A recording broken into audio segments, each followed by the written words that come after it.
बिहार विधानसभा उपचुनाव की 2 सीटों को लेकर महागठबंधन की गांठ खुलती दिख रही है। ऐसा इसलिए क्योंकि आरजेडी के बाद कांग्रेस ने भी दोनों सीटों पर उम्मीदवार की घोषणा कर दी है। कांग्रेस प्रदेश अध्यक्ष ने तो यहां तक कह दिया कि अब गठबंधन पर पार्टी हाईकमान यानी सोनिया या राहुल गांधी ही फैसला लेंगे। इन सबके बीच दूसरी बड़ी बात यह है कि आरजेडी नेताओं के बयान से यह भी साफ हो गया कि अब आरजेडी किसी भी हाल में पीछे हटने को तैयार नहीं है। ऐसे में मौजूदा वक्त में सबसे बड़ा सवाल यह है कि क्या बिहार में महागठबंधन बिखर गया या फिर अभी भी कोई गुंजाइश है।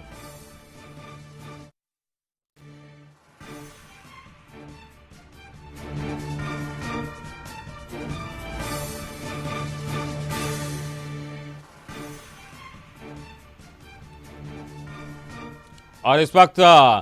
संवाददाता गौतम हमारे साथ जुड़े हैं, सीधे उनके पास चलेंगे। गौतम, कांग्रेस की ओर से भी जो प्रत्याशी है उसका ऐलान कर दिया गया है और आरजेडी पहले ही अपना स्टैंड क्लियर कर चुकी है। अगर महागठबंधन की बात करें तो क्या आगे इसका भविष्य नजर आ रहा है? क्या कई तरीके के सवाल इस वक्त उठ रहे हैं?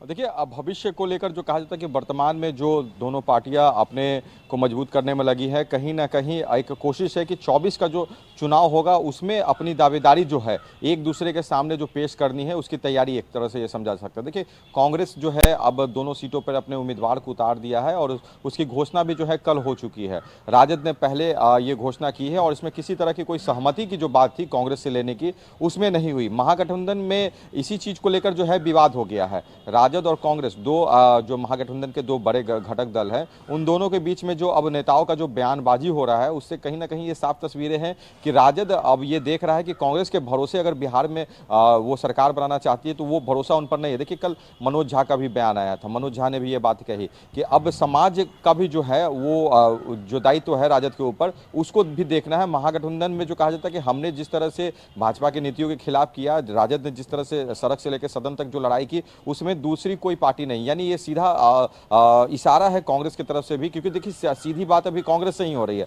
और कांग्रेस पर इस तरह से मनोज झा राज्यसभा सांसद है कांग्रेस बीजेपी के, माफ कीजिएगा राजद के, उस तरह से ये अगर बात कहते हैं तो कहीं ना कहीं कांग्रेस को लेकर जो राजद की अभी की स्थिति जो है वो स्पष्ट है कि कांग्रेस पर वो भरोसा नहीं करना चाहते। इसीलिए दोनों सीटों पर जो है कुशेश्वर स्थान जो कांग्रेस का जो उम्मीदवार था उस सीट पर भी जो है कैंडिडेट को उतारा गया और जो तारापुर जो कैंडिडेट था वहां पर तो घोषणा की। मतलब दोनों सीट पर जो कैंडिडेट उतारने को लेकर जो कहा जाता है कि जो सहमति होनी चाहिए थी महागठबंधन के घटक दलों में, उसमें किसी तरह की कोई भी सामंजस्य नहीं बना और स्थिति ये हुई कि राजद ने अपना घोषणा किया और कांग्रेस उसके बाद जो है मजबूरन जो है उन्हें अपना कैंडिडेट उतारना पड़ा। गौतम, यहाँ के पूरे परिप्रेक्ष्य को इस वक्त देखें, जो उपचुनाव को लेकर ये कहासुनी और बयानबाजी का दौर चल रहा है। एक तरफ राजद अपने स्टैंड पर कायम है और ये राजद की ओर से कहा जा रहा है कि कांग्रेस का चूंकि स्ट्राइक रेट खराब है, यानी पिछले चुनाव के परिणाम को लेकर ये कटाक्ष किया गया, और तो क्या माना जाए, राजद को ये लग रहा है कि वो खुद ब खुद सक्षम है आगे आने वाले दिनों में अपने आप को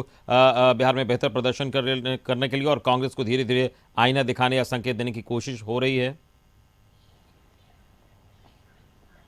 देखिए, कांग्रेस को 70 सीट मिली थी। इस 70 सीट मिलने को लेकर जो बिहार विधानसभा चुनाव 2020 में जो बातें हुई थी महागठबंधन में, इसमें भी बहुत सारा जो समय बीता था और उसमें भी ये बातें हुई कि आखिरी समय पे ये 70 सीटों पर फैसला हुआ। राजद ने समझौता किया और ये सीट कांग्रेस को दी, मगर कांग्रेस ने जिस तरह से सीटों पर जीत हासिल की उसका ये नतीजा रहा कि राजद आज सत्ता से बाहर है। अगर कुछ सीटों पर और कांग्रेस का जो कहा जाता है परफॉर्मेंस बेहतर रहता तो आज सत्ता में बिहार में राजद का सरकार हो सकता था, महागठबंधन की सरकार हो सकती थी और पक्ष जो है आज विपक्ष में होता। मगर कहीं ना कहीं कांग्रेस के जो साथ राजद को नहीं मिल पाए या जो उनके कैंडिडेट नहीं जीत पाए, इससे कहीं ना कहीं राजद में पहले से ही प्रतिक्रिया देने की प्रक्रिया शुरू हो चुकी थी। कांग्रेस पे आरोप लगा हुआ है कि बिहार में अगर राजद सत्ता से बाहर है तो उसका पूरा जो सिरा है वो कांग्रेस के सर पर फूट रहा है। तो कहीं ना कहीं इन तमाम बातों को लेकर जो है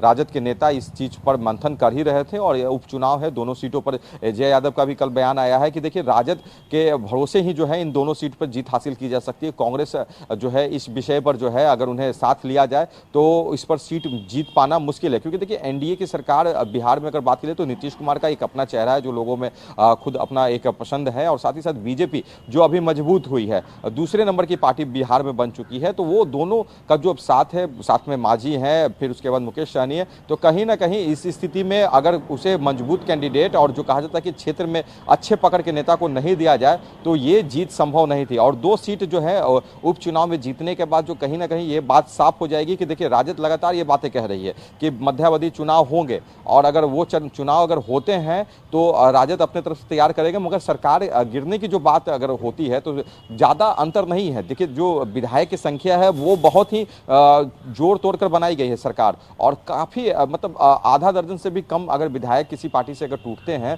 तो सरकार गिर जाएगी। और राजद इसी कोशिश में लगी हुई है कि ज़्यादा से ज़्यादा जो विधायकों की संख्या हो उसमें जुड़ सके, और इस सरकार को जो 5 साल का जो कार्यकाल है, जो लगातार तेजस्वी ये बातें कह रहे हैं कि हम इस सरकार को 5 साल का कार्यकाल पूरा नहीं करने देंगे, जो समय रहेगा वो मध्यावधि के चुनाव होगा, नहीं तो सरकार गिर जाएगी। तो इन तमाम स्थितियों में अगर 2 सीटों पर राजद को अगर जीत मिलती है तो राजद और मजबूत होगा, और सरकार बनाने में जो कहा चलिए, राजद की अपनी कोशिश और होगी, कांग्रेस को आईना उसमें दिखाने कहीं की ना यहाँ कहीं राजद कोशिश को हो रही है और स्ट्राइक रेट खराब होने की बात कही जा रही है। अब देखना होगा कि आगे इसका किस तरीके से जो प्रदर्शन है वो होता है और इसको लेकर महागठबंधन पर कितना असर पड़ता है। फिलहाल इस पूरी बातचीत के लिए गौतम आपका बहुत बहुत शुक्रिया। तो गौतम गौड़ हमारे संवाददाता जुड़े थे और बता रहे थे कि राजद किस तरीके से कवायद कर रही है और उपचुनाव